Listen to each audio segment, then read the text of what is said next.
इस अवसर पर हमारे वरिष्ठ नेता राहुल कोठारी जी,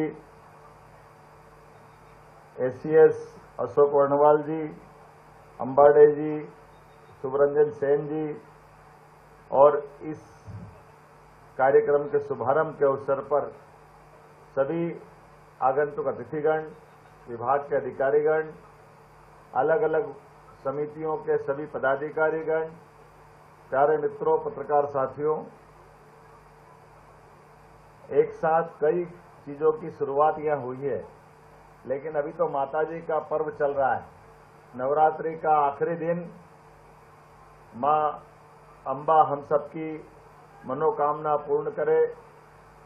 वसुधा के ये परिवारजनों का मिला जुला कार्यक्रम, वन्य जीव संरक्षण का अभियान, कई बार इसके इकोसिस्टम में आने वाली कठिनाइयों से दुनिया के अंदर जो कठिनाई पैदा होती वो भी अतीत के हिस्से में हम सबको आती है।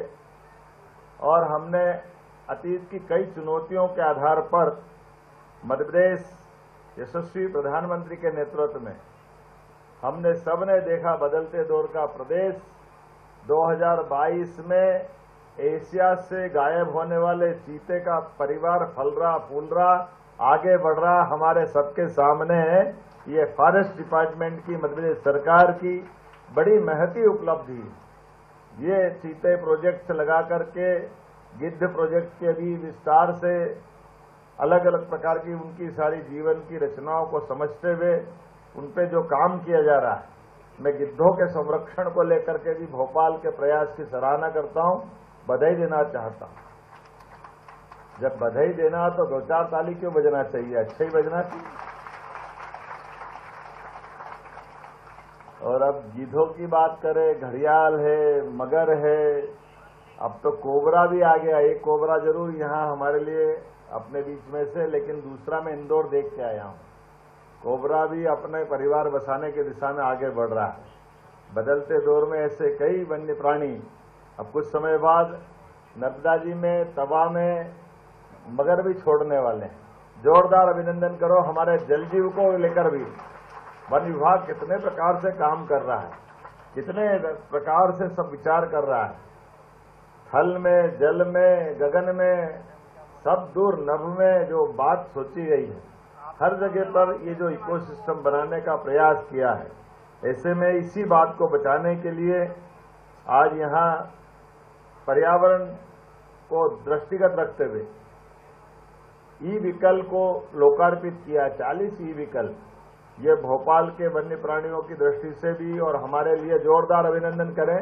हमारे पेट्रोल डीजल वाहन को बाहर रखवा करके वन्य विभाग ने अपनी खुद के संसाधन के बलबूते पर जो पर्यावरण के प्रति भावना जताई है, मैं बधाई देना चाहूंगा। 636 इको विकास समितियों को पर्यटन विकास निगम के द्वारा, वन विकास निगम के द्वारा ये जो धनराशि का वितरण हुआ है, 18 करोड़ 74 लाख से ज्यादा की लाभांश की आपको राशि मिली है। जोरदार अभिनंदन करें। इस नाते से भी प्रदेश में 11 राष्ट्रीय उद्यान, 26 वन्यजीव अभयारण्य, 9 टाइगर रिजर्व, 1 कंजर्वेशन रिजर्व, जिस प्रकार से समय के साथ विभाग अलग अलग अपनी गतिविधि बढ़ाता जा रहा है, मुझे इस बात की भी प्रसन्नता कि प्रदेश का 30% हिस्सा वन आच्छादित है। और ऐसे में चीता मित्र, हाथी मित्र, ये आधारित गजरक्षक, ताप्ती कंजर्वेशन रिजर्व, जैव विविधता संरक्षण की दिशा में ऐसे कई उल्लेखनीय हमारे प्रयास चल रहे हैं। इसमें उल्लेख ये भी है कि घरेलू और अंतर्राष्ट्रीय पर्यटन की दृष्टि से हमारे अपने साथ जुड़ने वाले पर्यटकों की संख्या भी लास्ट ईयर 13.41 करोड़ की संख्या है। ये संख्या छोटी नहीं है। और इसके आधार पर प्रतिवर्ष वैसे तो 27 लाख से अधिक भारतीय और विदेशी पर्यटक वाइल्ड लाइफ देखने हमारे यहाँ आ रहे हैं। होम स्टे में भी जबरदस्त आकर्षण बढ़ रहा है। धीरे धीरे प्रकृति के साथ जुड़ने का, प्रकृति को जानने समझने का मौका और उसमें हमारी महती भूमिका, हमारी वन्य संपदा को बचाए रखने की भी विभाग पूरी ताकत के साथ अच्छे से लगा है। मेरी अपनी ओर से बधाई। और खासकर जब हम आज बदलते दौर में एक के बाद एक जिस दुनिया में पहुंच रहा है, ऐसे में अब हमारे 2 जू और बढ़ रहे हैं, एक उज्जैन में और एक जबलपुर में। और हम तो कह ही रहे हैं कि धीरे धीरे करके हमारे जितने भी टाइगर रिजर्व है, इनके आसपास में भी हमारे अपने रेस्क्यू सेंटर बने, ताकि जिस जंगल के आसपास का जानवर घायल हो जाए उसके रखने के प्रबंधन करना पड़े। धीरे धीरे करके वो सारी चीज खड़ी करते जाए। इस आधार पर समान रूप से हम अपने इन वन्य प्राणियों को बचाने के साथ साथ ये गौरवशाली गर्व के आधार पर, हाँ, हम दुनिया में कह सकते हैं कि मध्य प्रदेश दुनिया के अंदर एक ऐसा राज्य है जहां सभी प्रकार की वन संपदा के साथ साथ वन्य जीवों की भी चिंता की जा रही है। टाइगर स्टेट में नंबर 1, लेपर्ड में नंबर 1, गिद्ध में नंबर 1, घड़ियाल, मगर, क्या क्या नहीं है आपके पास। सब क्षेत्रों में लगातार आप आगे बढ़ रहे हैं और आगे बढ़ते जाए, मेरी शुभकामना है। बहुत बहुत धन्यवाद। भारत माता की जय। बहुत धन्यवाद माननीय मुख्यमंत्री जी आपके प्रेरक उद्बोधन के लिए। आदरणीय मुख्यमंत्री जी, आपके द्वारा वन्यजीव सतपुड़ा टाइगर रिजर्व के पर्यटक वाहनों का भी लोकार्पण किया। राज्य स्तरीय वन्यजीव सप्ताह का शुभारंभ आज किया गया है। मुख्यमंत्री डॉक्टर मोहन यादव ने शुभारंभ किया। इस स्थान पर वन विहार में आया हूं और यहाँ अब आज के बाद से हमारे अपने पूरे पार्क के अंदर घूमने के लिए ई-व्हीकल विभाग के द्वारा उपलब्ध होगी। 40 से ज्यादा वाहनों को लोकार्पित किया गया। हमारी फॉरेस्ट से साथ जुड़ी हुई पर्यटन की समितियों को लगभग 18.5 करोड़ से ज्यादा की राशि उनका लाभांश वितरण का कार्यक्रम भी किया। विभाग के अलग अलग उत्कृष्ट कार्य करने वाले सभी स्तर के अधिकारियों को भी जो विभाग की नीति है उस नीति के हिसाब से 50-50 हजार की राशि देकर के उनको भी पुरस्कृत करते हुए कार्य की दक्षता को बढ़ावा देने का प्रयास किया गया। मैं अपनी ओर से इस वन्यजीव सप्ताह के माध्यम से जो विभिन्न गतिविधि संचालित की जा रही है उसकी शुभकामना भी देता हूं और फॉरेस्ट डिपार्टमेंट धीरे धीरे आगे बढ़ते हुए सभी क्षेत्रों में काम कर रहा है, इसकी बधाई भी देना चाहूंगा। बहुत जल्दी हम अपने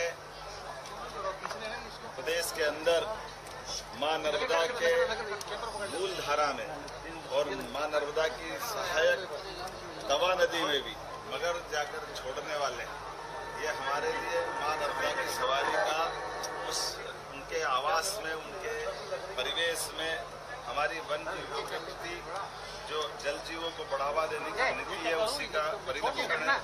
जब प्रदेश के अंदर चीता अपना परिवार बढ़ा रहा है, गिद्ध सफल हो रहे हैं, लेपर्ड हमारे प्रदेश में अच्छी संख्या में आकर देश में नंबर 1 की स्थिति में जा रहे हैं, तो सभी क्षेत्रों में समान रूप से वन जीवों की चिंता करना और थल में, जल में, नभ में सभी प्रकार के जीवों की चिंता करने के लिए सरकार प्रतिबद्ध है। मेरी अपनी ओर से सबको शुभकामना, बधाई। नवरात्रि के पावन पर्व की आज नवमी है, पूरे प्रदेशवासियों को बधाई। कल दशहरे का आनंद है, दशहरे की अग्रिम बधाई। आज व्रतजन दिवस भी, व्रतजन दिवस की भी बधाई। और जैसा हमने कहा कि हमारे सारे क्षेत्रों में धीरे धीरे करके रेस्क्यू सेंटर और जू बढ़ाने की हमारी पॉलिसी, उसी के आधार पर जब ग्वालियर में जू है, इंदौर में जू है, भोपाल में ये वन विहार हमारा वन्य प्राणियों को देखने का अच्छा स्थान है, ऐसे करके बड़े बड़े केंद्रों पर धीरे धीरे करके हम सब स्थान को आगे बढ़ा रहे हैं। इसी सिलसिले में जबलपुर और उज्जैन में भी जू खोलने वाले हैं। एक एक करके हर स्थान पर जहां हमारे टाइगर रिजर्व भी है, आगे जाकर के रेस्क्यू सेंटर वहां भी स्थापित करते हुए हम सभी की प्राणियों की चिंता करने के लिए आगे बढ़ेंगे। एक बार फिर मेरी अपनी ओर से इस पूरे आयोजन की बधाई।